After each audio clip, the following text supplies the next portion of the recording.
So, దగ్గర దగ్గర మనము అశోక్ సార్ వాళ్ళ ఇంటికొచ్చి గూడా 5 గంటలు అయిపోతుందనమాట. 5 గంటలు అయినప్పటికీ గూడా పోలీసులు అక్కడ చాలా గట్టిగా ఉన్నారు. ఒక్కరిని గూడా పైకి పంపట్లేదు. పైనున్న వాళ్ళని కిందికి రానివ్వట్లేదు. అశోక్ సార్ లోపలైతే నిరాహార దీక్ష చేస్తున్న విషయం మనందరికీ తెలిసిందే. కానీ అసలక్కడ ఏం జరుగుతుంది, ఏంటి అనే వివరాలేవి గూడా బయటకు రాకుండా పోలీసులైతే నిర్బంధించి ఉన్నారు. ఎన్ని రకాలుగా ట్రై చేసినప్పటికీ కూడా అశోక్ సార్‌నైతే నేను కలవలేకపోతున్నాను. కాబట్టి ఒకసారి సార్‌ని కాల్‌లోకి తీసుకొని అసలు సార్ పరిస్థితి అక్కడ ఎలా ఉంది? అండ్ ఈ నిరసన అనేది ఎంత దూరం వెళ్తుంది అనేది అన్నీ సార్‌తో మాట్లాడి తెలుసుకుందాం. ఇప్పుడు సార్‌కి కాల్ చేద్దాం ఫస్ట్.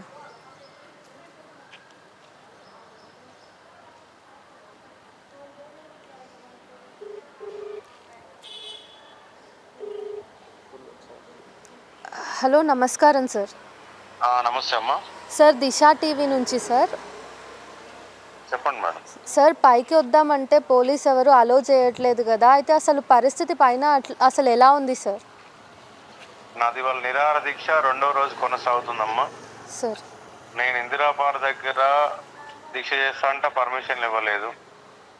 ఇంటికాడ చేస్తా అంటే పర్మిషన్లు ఇవ్వకుండా అరెస్టులు చేశారు. కానీ విద్యార్థుల యొక్క పోలీస్ స్టేషన్ల ముట్టడి, మీడియా, విద్యార్థులు వచ్చిన ఆందోళన కారణంగా మళ్ళీ పోలీస్ స్టేషన్ తీసుకొచ్చి మళ్ళీ ఇంట్లో వదిలిపెట్టారు. ఇంటి దగ్గర నా ఆమరణ నిరాహార దీక్ష కొనసాగుతుంది. రెండవ రోజు నిన్న 6 గంటలకు స్టార్ట్ అయింది. ఇప్పుడు దాదాపుగా 4 అవుతా ఉంది. ఇప్పటికి 36 గంటల దీక్ష కొనసాగింది.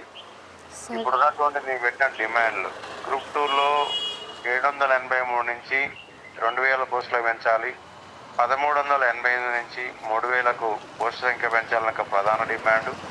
దాంతో పాటుగా గురుకులాలలో సక్రమంగా నియామకం చేయకుండా 33% పోస్టు మిగిలించారు. దాంట్లో ఏ ఒక్క పోస్ట్ కూడా మిగలకుండా డిసెండింగ్ ఆర్డర్లో పైనుంచి డిఏలు, జేఏలు, పీజీటీ, టీజీటీ మాదిరిగా వరుస క్రమంలో ఉద్యోగాలకు మళ్ళీ రీకౌన్సిలింగ్ పెట్టి 9210 ఉద్యోగాలు మళ్ళీ చేపట్టాలని ఒక ప్రధాన డిమాండ్ చేస్తూ ఉన్నాం. దాంతో పాటుగా డిఎస్సితో పాటు టెట్ వేయాలా. డిఎస్సి వేశారు కానీ నామకే వాసు డిఎస్ వేశారు. 25,000 మెగా డిఎస్ వేస్తున్నారు. దాంట్లో సగం కూడా ఇవ్వలేదు. డిఎస్సి కూడా పోస్టు పెంచాలని, జియో నెంబర్ 46 బాధితులు గత 6-7 నెలలుగా రోడ్లు పట్టుకొని తిరుగుతున్నారు.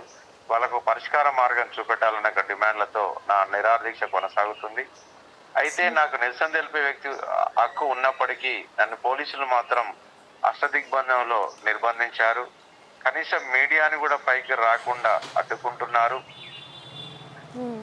మీడియాని రావడం లేదు, విద్యార్థులను రానివ్వడం లేదు. చుట్టూ 40-50 మంది పోలీసులు ఇంటి చుట్టూ పెట్టారు. ఇది ప్రజాస్వామ్యానికి విరుద్ధం. ఆర్టికల్ 19కి ప్రభుత్వం ఉల్లంఘిస్తుంది. చెప్పేదానికి చేతలకు ప్రభుత్వంలో ఎక్కడ కూడా పొంతన కుదరటం లేదు. అది ప్రజాస్వామ్య ప్రభుత్వం. ఎవరైనా నిరసన తెలిపే హక్కు ఉంది. మీ ఇందిరా పార్కుని మేము దాన్ని వాడుకోవడానికి ఉపయోగిస్తున్నాం అని చెప్పే మాటలు చెప్పారు కానీ చేతల్లో మాత్రం కనిపిస్తలేదు. సార్ 36 గంటలు అవుతున్నప్పటికీ ఒక్కసారైనా ఒక్క ప్రజాప్రతినిధి స్పందించారా సార్? ఎవరు స్పందించలేదమ్మా. ఇంకా ఇప్పుడు పోలీస్ వాళ్ళు ఏమంటున్నారు సార్? పోలీసు వాళ్ళు ఏమంటున్నారు, ప్రభుత్వం పనిచేస్తుంది కానీ మీరైతే విరమించండి అంటున్నారు. మీరు దీనిపైన ఎట్లాంటి యాక్షన్ తీసుకోవాలనుకుంటున్నారు? నేను డిమాండ్స్ అనేవి పరిష్కారం అయ్యే వరకు నా ఆమరణ నిరాహార దీక్ష కొనసాగుతుంది. ఒకవేళ మళ్ళీ నిర్బంధంగా ఎత్తుకుపోయే ప్రయత్నం చేస్తే వాళ్ళు ఎక్కడ తీసుకుపోతే అక్కడ నిరాహార దీక్ష చేస్తా. ఆసుపత్రి పంపిస్తే ఆసుపత్రిలో నిరాహార దీక్ష చేస్తా. నా సమస్యలే ప్రధాన ఎజెండా. వాటి పరిష్కరించే వరకు నా నిరసన మాత్రం ఆపదు. నా నిరాహార దీక్ష మాత్రం ఆమరణ నిరాహార దీక్ష మాత్రం కొనసాగుతుంది. సార్ మరి పైన మీతో పాటు పోలీసులు ఉన్నారా సార్? పోలీసులు కూడా పైన కూడా 2-3 పోలీసులు ఉన్నారు. కింద లిఫ్ట్ దగ్గర 45 పోలీసులు ఉన్నారు. గేట్ కాడ 20 మంది ఉన్నారు. చుట్టూ ఇంకొక 30 మంది ఉన్నారు. మొత్తం 60-70 మంది పోలీసులు నా అపార్ట్మెంట్ చుట్టూ పెట్టి ఇబ్బందులు పాలు చేసే ప్రయత్నం చేస్తున్నారు. నష్టదిగ్బంధం చేశారు. కనీసం నా నిరసన చేసే అంశాన్ని కూడా బయటికి తెలియకుండా ఆపే ప్రయత్నం చేస్తున్నారు. సార్ ఎందుకు ఇట్లా జరుగుతుంది అనుకోవచ్చు సార్? ప్రజాస్వామ్యాన్ని మాటలు చెప్తున్నారు కానీ ప్రజాస్వామ్యంలో కొనసాగే నియంతృత్వమే, పోలీసు రాజ్యమే కొనసాగుతుంది. నా కోసం ఇంతమంది పోలీసులు పెట్టాల్సిన పని లేదు. నిజంగా నా కాజు లేకపోతే, నా డిమాండ్స్ అనేవి కరెక్ట్ కాకపోతే వాళ్ళు ఈ విధంగా వచ్చేవాళ్ళు కాదు. నా కాజులో బలం ఉంది. ఏమైతే నాకు భయాందోళనతో పోలీసులు చుట్టుముట్టి అష్టదిగ్బంధం చేస్తున్నారు. సార్ సరే సార్, ఒకవేళ ఈరోజు మిమ్మల్ని మళ్ళీ అరెస్ట్ చేసే అవకాశం ఏమైనా ఉందా సార్? ఒకవేళ లిఫ్ట్ చేసినా కూడా నా నిరసన అయితే కొనసాగుతుంది. Thank you sir, thank you so much. Thank you.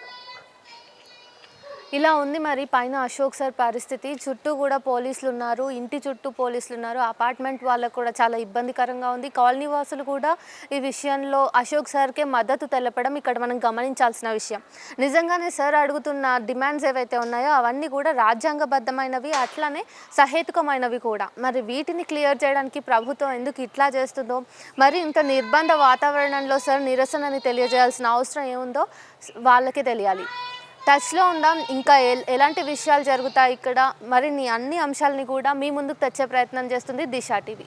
Signing off.